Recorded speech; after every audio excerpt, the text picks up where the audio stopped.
Nessa primeira unidade, nós estudamos sobre a conceituação da sociologia, a importância da sociologia para o mundo, para a educação e todo o contexto daquilo que foi o nascimento da sociologia.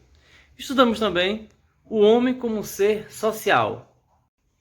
Vivemos um tempo difícil, um tempo em que o mundo parou, a educação parou, as economias do mundo parou por causa do vírus do Covid-19. Você e eu estamos conversando via um vídeo produzido para que seja um mecanismo de nossas aulas, justamente porque não podemos nos aproximar, haja vista que um pode transmitir o vírus da Covid-19 para o outro. Isso são os tempos líquidos, os tempos modernos. Isso é a nova forma, o novo normal, a nova forma como os homens estão vendo a modernidade.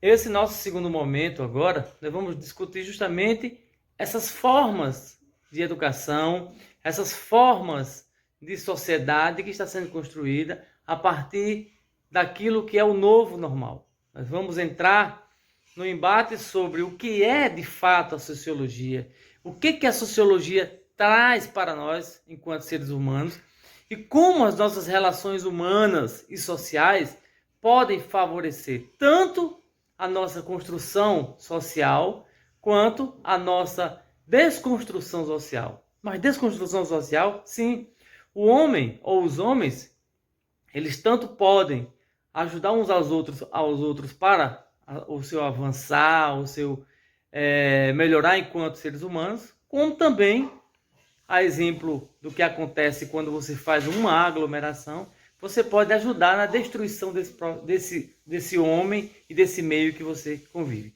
Esse é o nosso contexto das aulas a partir de agora. Vamos lá?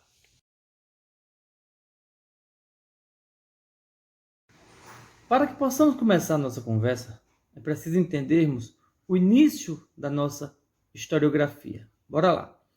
O homem viveu durante 1000 anos no campo.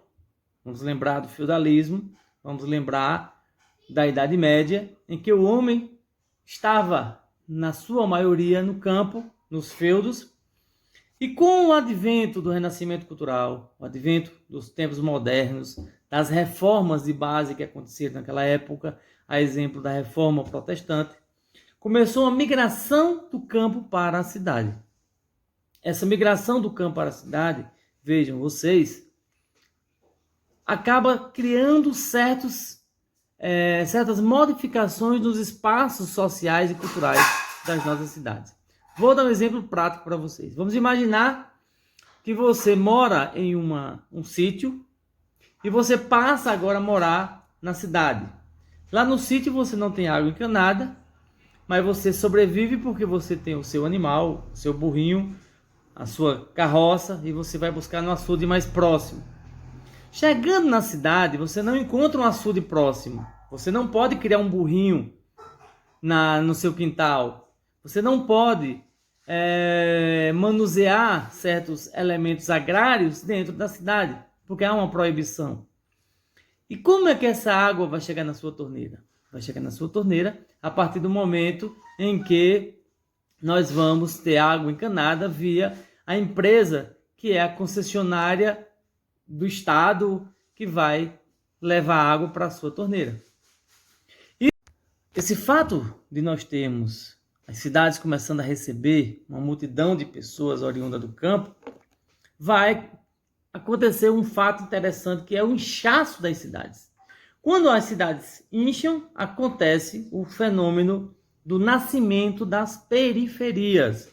Nós tínhamos periferias antes? Sim. Os burgos, onde nasceram a burguesia, eram as periferias dos feudos, era a periferia das feiras livres que acontecia entre os feudos. Só que os burgos, eles sabiam manusear determinadas culturas, principalmente a cultura que está relacionada ao trabalho do contexto da moeda, do contexto financeiro. E naqueles burgos eles vão nascer a primeira burguesia mercantilista na Europa. Só que nós temos as grandes navegações, o homem chega à Europa, há o renascimento cultural, há o nascimento de uma nova sociedade, e essa nova sociedade requer alguns contextos, que esses contextos vão chegar até os nossos dias. O que é interessante dessa mobilidade do campo para a cidade é que essa mobilidade cria um aspecto chamado estratificação social. O que é estratificação social? Estratificação social é como a sociedade ela está nivelada. Nós temos os ricos, nós temos a classe média, nós temos os pobres e nós temos a extrema pobreza. Pelo nível social, pelo nível econômico que você tem o seu nível social. Diferente de outras sociedades, como a Índia, por exemplo, onde é dividido por castas, e cada casta daquela, você tem os ricos daquela própria casta, ou seja, você tem uma estratificação social dentro da estratificação social. No Brasil, que é o nosso exemplo, ou no mundo ocidental, que é o nosso exemplo, nós não temos essa estratificação social. Se você é pobre, você está num certo degrau da sociedade, um certo degrau social. Se você é rico, você está em um outro degrau social. Mas vamos entender que você teve a sorte e ganhou na mega da virada 300 milhões. Você automaticamente, na sociedade econômica brasileira, você sai da linha que você está para a linha superior, a linha da riqueza. Essa estratificação social, ela fez com que a sociedade fosse se modernizando ao longo do processo. Porém, é evidente que a sorte não bate na porta todo dia. A sorte não bate na porta de todo mundo. Então, dentro do contexto da estratificação social, nós vamos permanecer tendo pobres e vamos permanecer tendo ricos.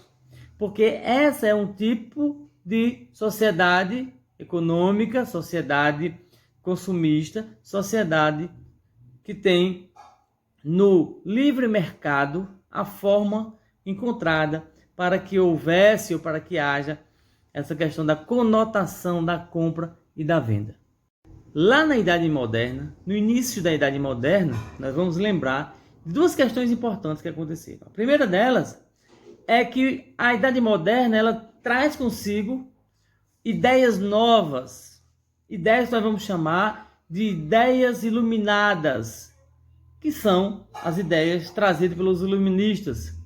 Montesquieu, o Barão de Montesquieu, cria uma ideia filosófica que era a divisão de poderes.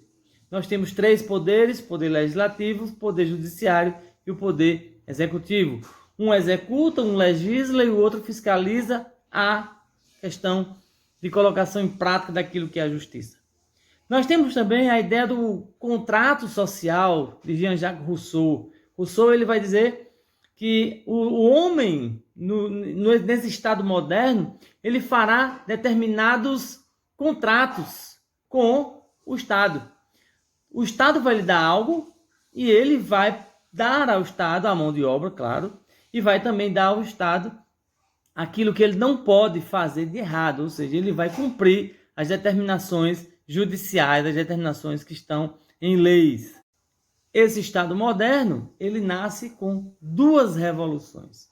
A primeira revolução acontece no ano de 1789, vocês já viram isso na aula de história, e é chamado de Revolução Francesa. A segunda é o que nós vamos chamar de independência ou declaração de independência dos Estados Unidos da América, no ano de 1791. Dessas duas revoluções, desses dois modos de revolução, nós vamos nascer o que nós vamos chamar de Declaração dos Direitos do Homem e do Cidadão, que nasce a partir da Revolução Francesa. Na verdade, essa Declaração dos Direitos do Homem e do Cidadão é uma declaração construída na França com o advento de vários intelectuais e filósofos que eram da burguesia, que é uma revolução burguesa, evidentemente, e que eles vão trazer esse contexto para dentro daquilo que é o nosso trabalho, daquilo que é o trabalho moderno, daquilo que vem a ser as formas de se fazer algo mais voltado para dentro dos aspectos da vida do homem em sociedade. Aí você vai me perguntar bem assim, professor Enos, o que eu tenho a ver com isso? O que a sociologia que o senhor está ensinando tem a ver com isso? O que a sociologia tem a ver com os nossos dias modernos? A questão é muito simples. Se você mora em um bairro, e esse bairro ele tem energia elétrica, isso é uma forma de comportamento social. Por quê? Porque hoje, com a modernidade que nós vivemos, não dá mais para vivermos no escuro. Se você tem água encanada, você também não conseguiria hoje viver como seu pai, como sua mãe, como seu avô, como sua avó vivia lá na roça, lá no interior. Por quê? Porque nos deram uma ideia de modernidade e essa forma de modernidade é o que nos faz hoje viver em uma sociedade urbana. Esse é um ponto crucial. Há uma migração muito forte da zona rural para a zona urbana. Por quê? Porque a nossa zona rural, principalmente a área de sequeiro, não tem água encanada. A água ainda é de açude. Não tem acesso à saúde de qualidade. Tem que viajar léguas e mais léguas para chegar a um hospital. E se passar mal durante a noite? Mas na própria área urbana, todos os locais, todos os bairros têm energia elétrica. Todos os bairros têm água encanada, tem saneamento básico, tem escola de qualidade. A segurança pública é de qualidade. Nós temos violência acontecendo, assalto, roubo, estupro. A moradia é digna para as pessoas. Então, gente, se as respostas que você está me dando aí são respostas negativas, nós temos problemas sociais acontecendo. E se nós temos problemas sociais acontecendo, nós estamos dentro da sociologia. Nós estamos fazendo aquilo que a sociologia nos manda fazer, que é estudar os fenômenos, que é estudar os comportamentos humanos.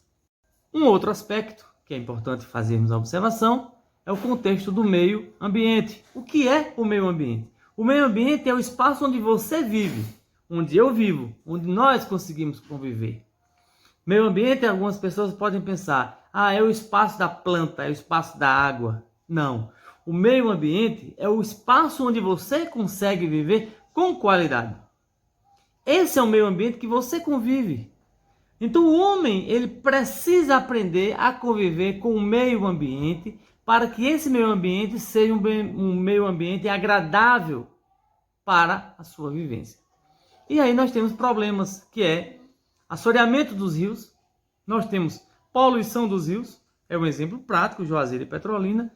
Tem bairros em Juazeiro e Petrolina que lança seu esgoto a céu aberto. Na orla de Petrolina, por exemplo, vocês vão encontrar vários canais que desaguam diretamente no Rio São Francisco. Durante todo o trajeto do Rio São Francisco, nós vamos ter várias denúncias de várias cidades que lançam os seus esgotos diretamente no Rio São Francisco. E o que isso tem a ver no momento atual? Nós temos uma escassez de água muito grande e nós temos uma necessidade de proteção dos afluentes para que no futuro próximo nós não tenhamos problemas com os recursos hídricos, ou seja, nós tenhamos problemas de abastecimento de água nas cidades. Por isso, é importante o tratamento do esgoto.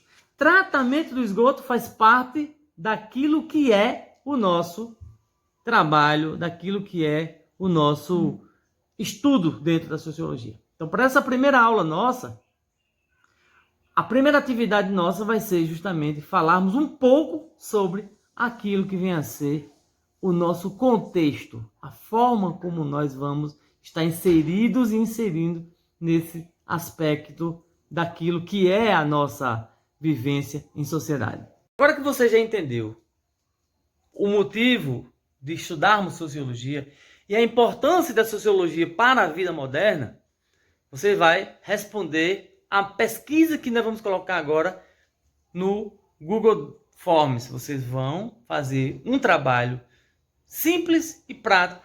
Vai nos contar Como é a sua vivência aí no seu bairro? Se você mora na zona rural, se você mora na zona urbana, em qual espaço da zona urbana você mora? Se o seu espaço de vivência e convivência é um espaço que tem água encanada, que tem saneamento básico, que tem ruas cascalhadas, calçadas, asfaltadas, se há violência no seu bairro, se há violência na sua rua, e todo o contexto de modernidade que nós tratamos na nossa aula. Espero que vocês tenham compreendido o nosso conteúdo e espero que vocês façam a reflexão necessária para aquilo que nós estamos aqui tratando. A sociologia tem um papel importantíssimo na sociedade, que é fazer com que a sociedade pare e pense sobre os contextos em que ela está inserida. Valeu, um abraço, um forte abraço e respondam à atividade. Um abraço.